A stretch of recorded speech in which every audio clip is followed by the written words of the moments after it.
Let's continue with chapter number 10 from your economics book of grade 10, and the name of the chapter is Public Finance. And today we're going to start from the merits, demerits of direct tax and indirect tax. What is the difference between direct tax and indirect tax? Already have explained this in the previous video. So let us start with the merits and demerits. So first is the merits of the direct taxes.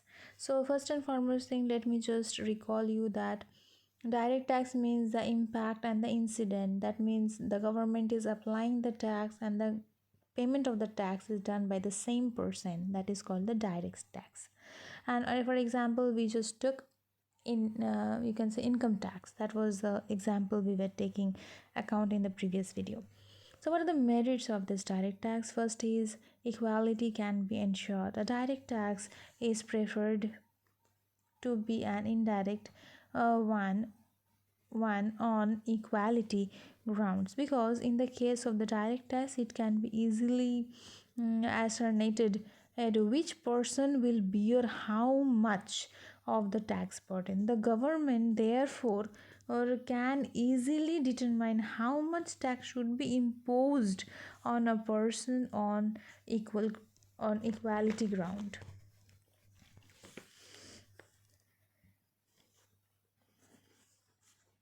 Okay, next we are having certainty. Adam Smith canon of certainty is satisfied by direct tax. For instance, an income taxpayer knows when and at what rate he has to pay his income tax. The government also knows for sure how much it would earn from income tax. Okay, next we're having elasticity. Direct taxes are also accepted from the point of view that the canon of elasticity. While discussing the canon of taxation, we saw that income tax is an elastic tax. It can similarly be shown that all direct taxes are more or less elastic in its nature. Okay, next, economic. Most economists most economists think that the cost of the collection of direct taxes is relatively low. Okay, this too is an advantage for the direct taxations. Okay, fostering social consciousness. In the case of direct tax, the taxpayer is always conscious of the fact that he is paying the tax.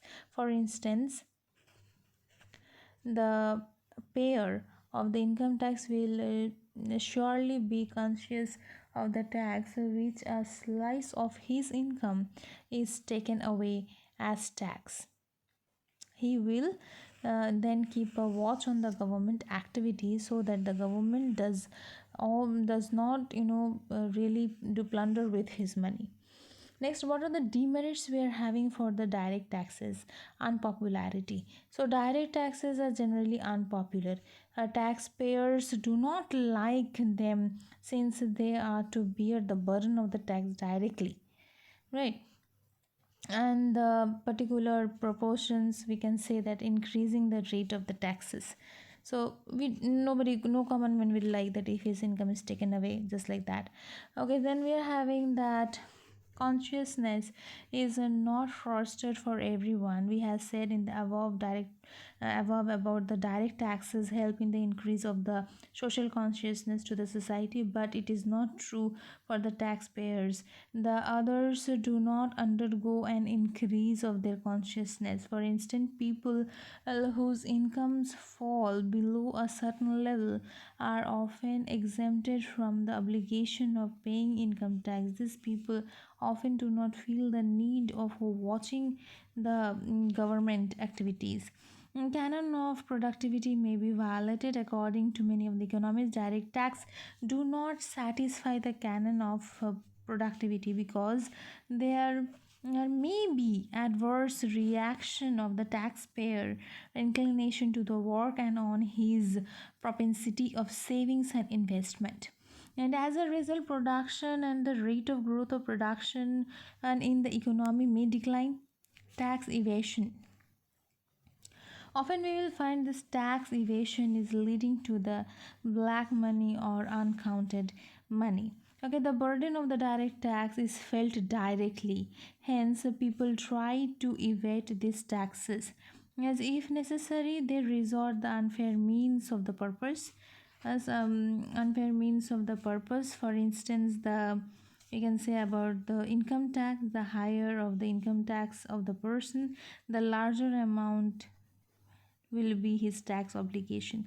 Hence, it cannot be expected that people will come forward to their own and declare the actual incomes. Most people try to reduce their tax obligations by understanding their income.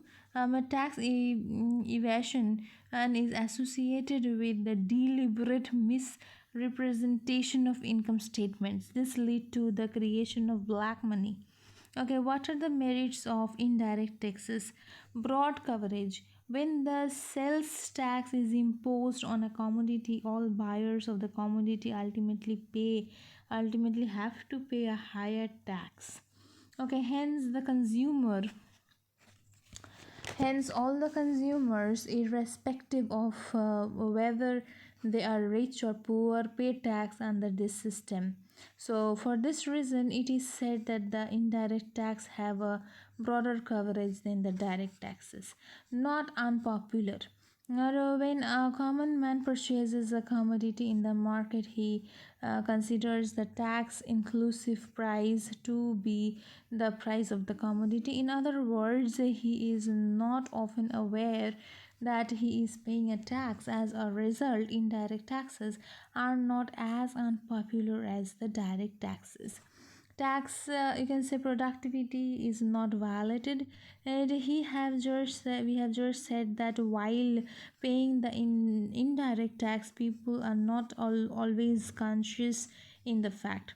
This implies that indirect taxes do not affect productivity, since the worker's propensity to work or to the common man propensity to save is not directly affected.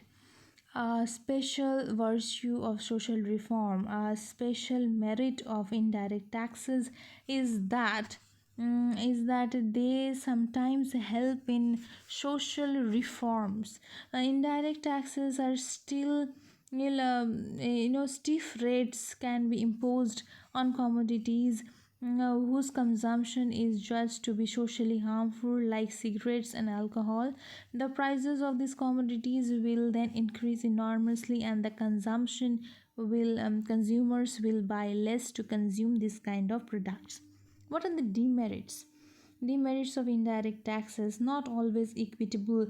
We have said both rich and poor are paying this indirect tax. As a result, the indirect tax often tend to be regressive. Since a poor person earns less than a rich person, the proportional tax burden on the poor is greater than that of the rich when he is paying the same absolute amount on the tax on the same product. Right, next we are having that the greater cost of collection. The cost of collecting the indirect tax is usually greater than that of the direct taxes. When a commodity is taxed, the government must keep a watch on the amount or sales of this commodity. This is not easy to keep a watch, and it is not easy to keep a watch on the sales of each market and in each single shop. Inelasticity. Direct taxes are less elastic than the direct taxes. So, indirect taxes are less elastic than the direct taxes. When an indirect tax is imposed, the government revenue does not go up much, because the tax will increase the price of the commodity, and the quantity transacted and in the market will therefore decline. Next point, uncertainty. For the same reason, there is an element of uncertainty regarding the government's revenue from the indirect taxes, because the revenue will depend on the exact rise of the price and fall of the quantity caused by the tax. So, uh, government is not sure how much is the government is going to earn from that particular product. Next, what are the different kind of taxes we are having? Progressive, regressive, proportional and digressive taxes. Proportional taxes means tax. We have to understand the meaning only. We have to understand only the meaning of these taxes. So proportional taxes, tax is called proportional if the taxpayer pays is a constant portion of his income as tax.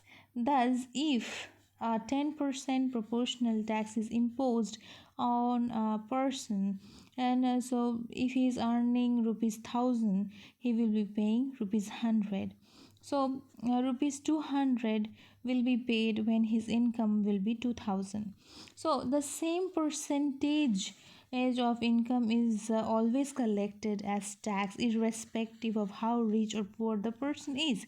Progressive tax, progressive from the name itself you can understand that the tax is in the progressive if the percentage of income collected as tax increases is as income increases. Thus, when the government may collect rupees 100 per year as a taxpayer of the rupees 1000.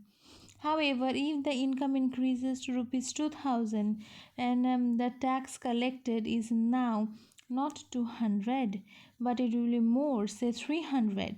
Okay, so the average tax rate for this richer person is 300 divided by 2000 into 100, so it is 15%. Under progressive tax system, the average rate also increases more than the income. Regressive tax, on the other hand, the tax system is called regressive if the average tax decreases as the income increases. For instance, if somebody is earning rupees 1000, he is paying rupees 100, so that is 10% of his average tax. Now if the person's income is increasing by rupees 2000 and he pays rupees 150, though his income got doubled but the tax did not get doubled. Okay, he is paying now 7.5% of his income in the tax. So this is said as the regressive tax. That means the income have got doubled but the tax have increased but not got doubled. Okay, next we are having the digressive tax.